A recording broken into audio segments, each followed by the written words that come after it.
Ang guys, pagkatapos pangapi kay Kipat, nangagad ang grupo para magkaon talaba dire kay Andres, talabahan itiri. Sa tibsok San Enrique, kaupod naton mga grupo naton, mga busing naton na si Boss Boyboy Gonzales, kagawad ng Central Tabao, amuman kay Boss Vincent Onyati Farm, ganun na rin kay Colonel Puerto, para manglukit talaba kay Andres, talabahan sa tibsok San Enrique. Malingaw kagid dire maglukit sang talaba, wala kakabalo nga damo na galit na kaon mo sang talaba. Amuman sang kanon, hindi lang talaba ang mayara sila, mayara mas sila nga sinugba nga bangros nga ginaserve, sampat git ipari sa talaba.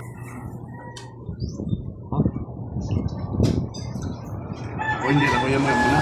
Samtang nga kakaon ka din, may galibod man sang bukayo para panamis. Pagkatapos kaon mo, mayogit. Ayaw po. May bukayo pa pangimagas oh. Yan, shout out dyan sa ating.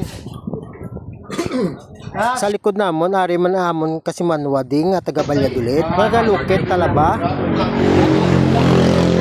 Ano, shout out dyan sa taga Barangay Palaka. Mga sa Dulid nun. Ari sila subong sa tibsok. Ikot ba sa mga grupo? Si Boss Vincent, si Colonel, si Boss Chads. Ari kami sa tibsok. Naglukit sang talaba. May dala man kami nga lulukit ah. Mayara Mayara ka na. Mayari di. May balo niya.